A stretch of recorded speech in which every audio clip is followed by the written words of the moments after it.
tem, de certa forma, uma série histórica de casos anuais de HIV que ela sempre se mantém meio estável aqui na Bahia. O medo, né, que as pessoas têm muitas vezes de enfrentar o diagnóstico do HIV é algo que afasta as pessoas não só do diagnóstico, como também de saberem sua sorologia e poderem acessar a terapia antirretroviral, né? Ninguém pega HIV pelo convívio social, então isso é algo que a gente precisa falar mais.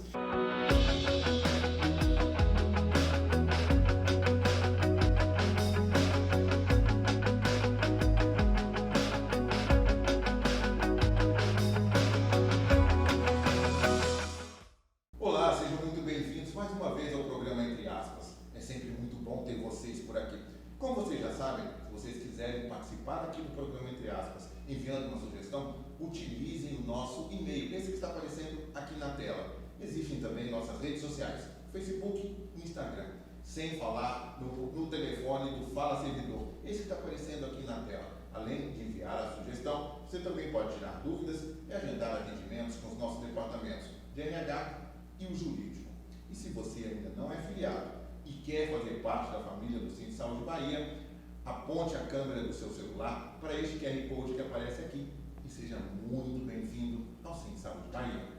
E nessa edição do programa Entre Aspas, a gente vai falar sobre a situação da AIDS no estado da Bahia, os métodos de prevenção e o carnaval que se aproxima, os cuidados que você deve ter. O nosso convidado é Moisés Doniolo, representante estadual da RNP+ Bahia, que é o núcleo estadual da Rede Nacional de Pessoas Vivendo com AIDS e HIV. Moisés, seja muito bem-vindo aqui ao programa Entre Aspas. Obrigado por ter aceitado nosso convite. Obrigado também pela importante pauta que vocês estão trazendo de discussão, né, para a sociedade, para que a gente não deixe isso cair na banalização, né, e nem nos tabus que o tema também traz para a gente, né? Então, mais uma vez, obrigado, Moisés. E para a gente começar, você teria como explicar, para dizer para a gente como está a situação da AIDS aqui no nosso estado da Bahia?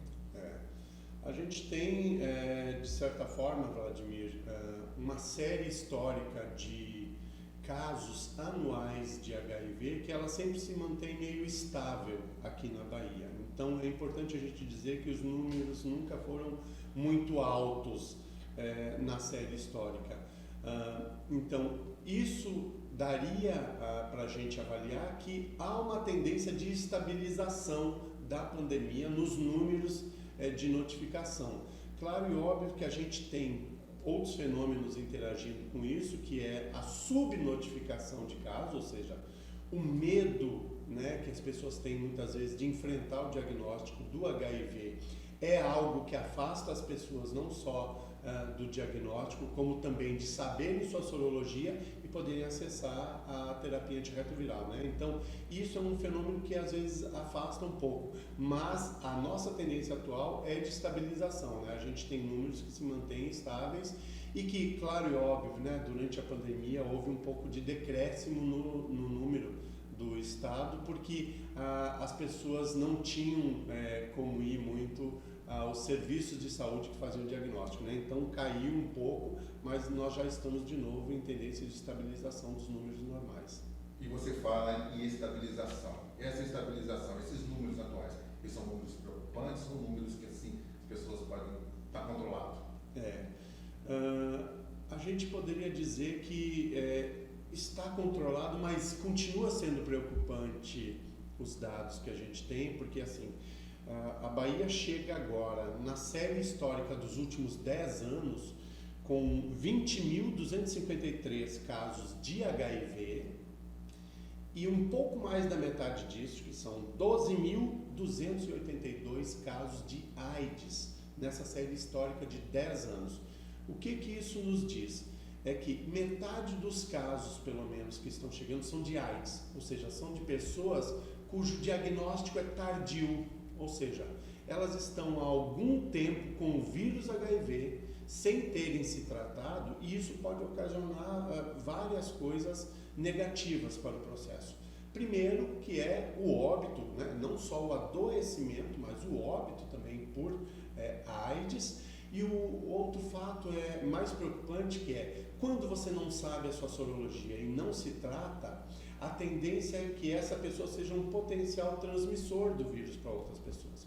Porque a gente tem também o consenso I igual a I, que é o indetectável igual ao intransmissível, que mostra hoje em dia um consenso mundial, a OMS, Organização Mundial de Saúde, fala que uma pessoa em tratamento e com carga viral zerada, indetectável, ela não transmite mais o vírus HIV para outras pessoas pelo contato sexual.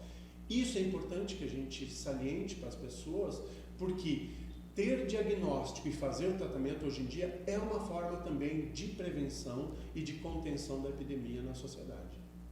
Moisés, enquanto você estava explicando para a gente colocou aqui no ar dados da AIDS de janeiro a novembro de 2022, foram dados da Secretaria Estadual de Saúde, de 1.808 casos notificados de HIV, 793 casos notificados de AIDS e 493 óbitos por AIDS. Você já explicou mais ou menos essa questão de casos notificados de AIDS, mas explicaria melhor para a gente qual a diferença entre casos notificados de HIV e casos notificados de AIDS? Veja bem, nós temos, pelos padrões internacionais, e o Brasil adota os consensos também, né? É o protocolo clínico e diretrizes terapêuticas de HIV/AIDS no Brasil. Nós temos um limiar de contagem de células de defesa, né, que é o CD4, e também de contagem do vírus HIV, que determina se a pessoa está em caso de HIV ou em caso de AIDS. O caso de HIV é quando a pessoa, o sistema imunológico dela ainda, de certa forma, não foi totalmente afetado pelo vírus, porque o vírus, para se replicar, ele entra na célula de defesa, ele utiliza o material genético e faz com que a célula de defesa morra, ela explode por causa dos filhotes do vírus, né, que tem dentro de si. Então, o que acontece? Na medida em que você tem a infecção do HIV, você começa com uma infecção baixa do HIV e o teu sistema imunológico está alto. O que acontece?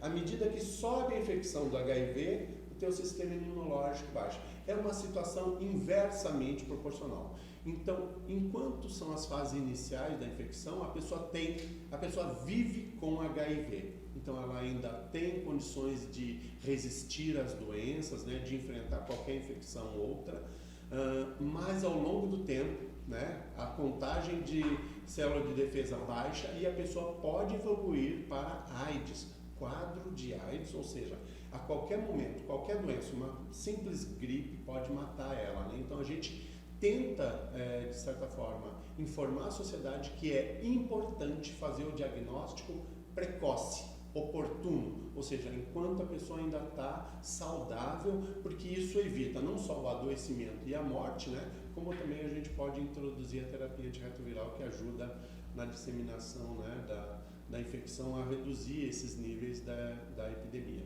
E você também falou indetectável e intransmissível. Isso. Em que situação as pessoas já estão indetectáveis, né, e não podem transmitir mais? Veja bem, eu vou citar pelo meu caso. O meu diagnóstico ele é de 99, mas provavelmente a minha infecção tenha sido em 96. Em 99, quando eu passo a usar a terapia antirretroviral, e olha que na época eu tomava 22 comprimidos, era muito remédio, em 3 meses os medicamentos antirretrovirais fizeram a minha contagem de vírus reduzir a 0 em 3 meses, ou seja, eu fico indetectável, e a partir daquele momento ali as minhas células de defesa começam a recuperar. Eu já estava em quadro de AIDS naquela época, não estava adoecido, não sabia, e por conta de uma cirurgia eu acabo descobrindo. O que acontece? Saber que você tem o HIV e fazer o tratamento faz com que você, através dos antirretrovirais, ou seja, o famoso coquetel para AIDS, você possa dar chance do seu sistema imunológico de se recuperar e você viver bem, viver saudável, como uma pessoa que tenha uma doença crônica estável. Então isso é importante. Os medicamentos fazem essa condição do indetectável, você também não transmitir mais o vírus HIV para outra pessoa. Isso é importante nas relações que as pessoas têm, né? Então... E creio que também seja importante que as pessoas saibam que está indetectável e transmissível não quer dizer que elas parem de tratar. O tratamento deve continuar. Não, isso. A gente tem muita deturpação disso também, viu, Vladimir? Porque algumas pessoas utilizam o fato de pegar um exame que dá indetectável, carga viral, né, indetectável, como se isso fosse uma cura do HIV. Não é, viu? E muita gente, inclusive dentro das religiões, utiliza isso e diz assim: você está curado, pare de tomar o remédio. A pessoa morre. Parou de tomar o remédio, o vírus volta a crescer dentro do organismo e a pessoa morre. Então, é importante que a gente diga isso também para a população. Né? Em um momento aí você falou que quando você descobriu, começou o tratamento, você tomava 22 comprimidos que fazia parte do coquetel antirretroviral, é isso mesmo? Isso. Hoje, como está o tratamento? Existem tratamentos novos, mais eficazes? Como está o tratamento para o combate à AIDS, ao vírus da AIDS? Isso. Só para você ter uma ideia, a evolução científica e tecnológica foi muito grande nesse período. Então, por experiência própria, eu vi a evolução disso, e a gente que é do ativismo na luta contra a AIDS, a gente também pressionou muito o governo brasileiro para que a gente adotasse as melhores terapias, os medicamentos menos também com efeitos colaterais e menos agressivos. Então houve uma evolução. Hoje em dia a medicação que uma pessoa que descubra o diagnóstico agora vai tomar é extremamente mais potente e ao mesmo tempo menos efeitos colaterais ela vai ter para a pessoa. Então é uma evolução muito grande. Eu saí de 22 comprimidos lá em 99 para hoje tomar 2 comprimidos. Eu tomava medicamentos de 8 em 8 horas, medicamentos de 12 em 12 horas. Não existia naquela época medicamentos de 24 em 24 horas, uma vez ao dia, que é o que acontece hoje em dia. Então, hoje em dia eu tomo 2 comprimidos a cada 24 horas. É muito mais fácil de você manejar isso no trabalho, ou seja, as questões relacionadas com o estigma da doença também. Você tomar um medicamento, por mais que o medicamento não diga no comprimido AIDS, mas as pessoas têm medo de tomar e alguém associar. Que problema é esse que todo dia ele toma remédio? Então ajuda também, né, na questão de lidar com o estigma da doença. Você falando de lidar com o estigma da doença, uma pergunta minha aqui. Existe realmente a sorofobia? Existe. E o que é a sorofobia? A sorofobia é esse medo inato que as pessoas têm da questão de que a sorologia do HIV da outra pessoa possa lhe prejudicar. O fato de ter HIV já é algo que deixa as pessoas com medo. E isso se traduz em atos, claro, preconceito, né? O preconceito normal é que as pessoas se afastem, segreguem, isolem uma pessoa que tem HIV. O grande, digamos assim, a grande narrativa que a gente precisa colocar para a sociedade é que o vírus HIV ele não é transmitido pelo contato social, pelo convívio e contato social. Pelo toque. Pelo toque. Então, você conviver, tocar uma pessoa que tem HIV não vai passar. A gente sabe quais são as formas de transmissão do vírus HIV. O famoso assim pega, assim não pega, né? Então, é muito importante que as pessoas saibam disso, porque ninguém pega HIV pelo convívio social. Então, isso é algo que a gente precisa falar mais e também dizer para as pessoas de que, além dessa questão de que não é transmissível pelo toque, né, uma pessoa com HIV, ela tem todo o direito de exercer a cidadania dela, como qualquer outra pessoa. A gente segue votando, pagando impostos, né, contribuindo para a sociedade, inclusive como trabalhadores e trabalhadoras com HIV, né? Então a gente continua aí, estamos vivos e atuantes, né? E creio também, você me corrija se eu estiver errado, que aquele termo logo no início que era um mal gay, ele mudou também, porque hoje os héteros também se contaminam com AIDS. Quer dizer, isso mudou também? Mudou. E o mais incrível é que em dezembro agora de 2022, os dados epidemiológicos do Brasil mostram uma inversão dos dados, principalmente na população masculina, entre héteros e homossexuais. A gente sabia que os heterossexuais, de certa forma, eram a população mais afetada, claro e óbvio, porque, né, são a grande maioria, mas a gente ainda tinha uma preponderância de casos na população gay.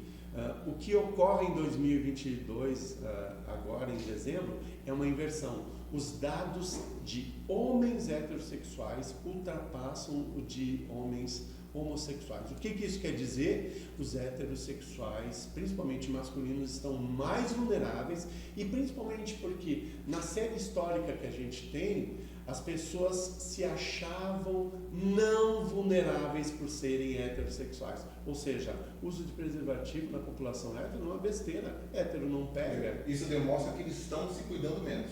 Estão se cuidando menos. E que a população LGBTQIAP+, ela historicamente aprendeu a se cuidar e, de certa forma, procura mais os serviços de saúde, saiu daquele machismo em que homem não pode ir para serviço de saúde. A população LGBTQIAP+, faz isso, né?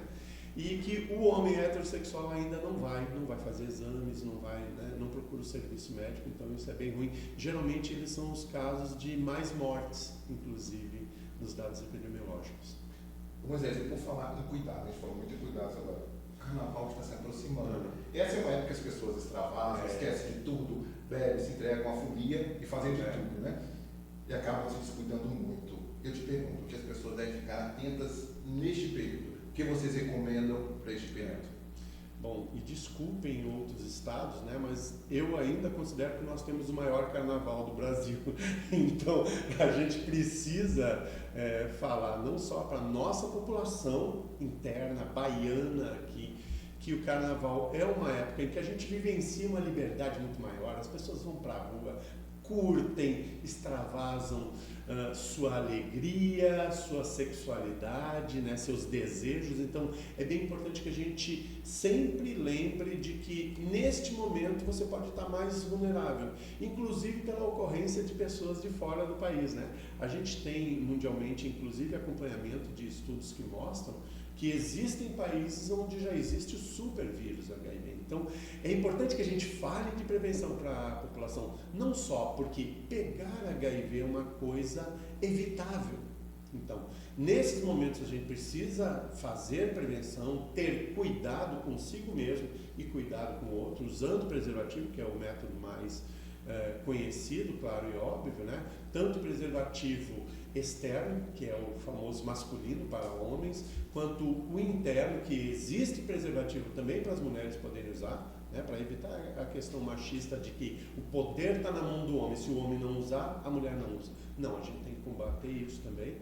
Mas o fato é que nós temos outras metodologias que a gente pode também informar a população que são importantes, como a PrEP e a PEP, para que a gente saiba de que é possível não se infectar pelo HIV, não só fazendo prevenção no uso do preservativo, claro e óbvio, como existem metodologias medicamentosas para que a gente evite essa infecção. E evitar muitos parceiros nessa época também, que as pessoas se soltam muito porque a gente está na frente.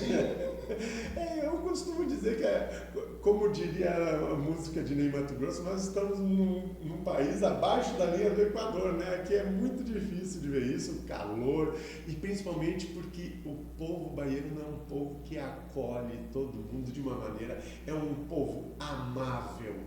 E o amável, ele se traduz de diversas formas, claro e óbvio, Mas o amar também é cuidar. Talvez seja um bom mote para a gente fazer prevenção hoje em dia, é de que a prevenção também é um ato de amor, de cuidado, consigo mesmo principalmente. Tem gente que cai na farra e não está nem aí para o que vai acontecer depois consigo. Imagine com os outros. Então, acho que talvez seja uma hora da gente voltar a falar dessas coisas, porque é importante. Sim, claro.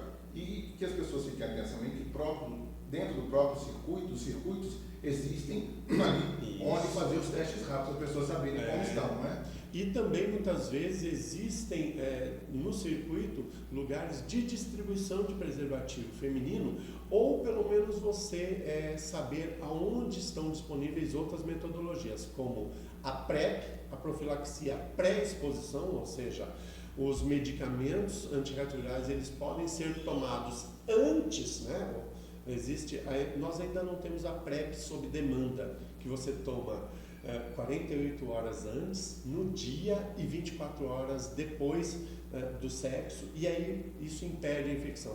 Nós temos a PrEP, que é tomada ininterruptamente, um comprimido diário, e a pessoa evita que, em caso de exposição a uma pessoa que esteja infectada pelo HIV, esse vírus não vai infectar ela. Por quê? Porque você tem medicamento antirretroviral na corrente sanguínea, o vírus entrou, morre imediatamente. Então é assim que funciona a PrEP. Ela mata o vírus assim que ele entra no organismo.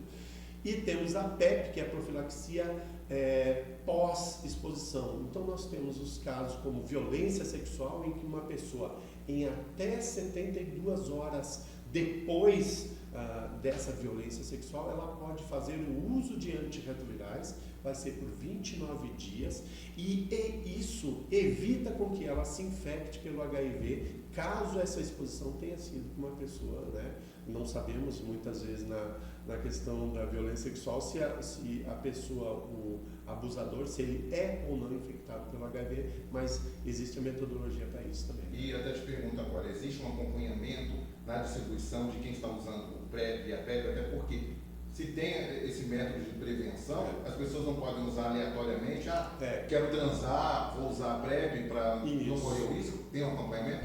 Tem um acompanhamento. Você precisa, por exemplo, para acessar a PrEP, você precisa se credenciar em unidades que tem tanto no município quanto no estado. O SEDAC, por exemplo, que é do estado, o antigo CREAIDS, né? Ele possui uma unidade de PrEP, né? Para a população poder acessar, e no município que eu me lembre, o SAI, o Serviço de Assistência Especializada do Dendezeiros, também já possui esse atendimento. Então basta você se credenciar, você vai fazer os exames de rotina, né? É importante fazer os exames antes de começar a terapia, e rotineiramente você tem consultas e também novos exames que vão sendo feitos, até para monitorar se a PrEP está sendo usado corretamente, né? Lembrando que a PrEP, ela evita, de certa forma, totalmente a infecção pelo HIV, mas ela não impede que você, sem usar preservativo, se infecte por outras infecções sexualmente transmissíveis. Então é importante que, além da PrEP, você tenha um acompanhamento para falar de prevenção combinada, que é, além da PrEP, usar outros métodos de prevenção. Justamente, seria necessário essa prevenção combinada, da PrEP e a manutenção do uso do preservativo. Se não, você pega uma sífilis. Nós temos uma verdadeira epidemia de sífilis no Brasil. Nós já temos gonorreia multiresistente a antibióticos.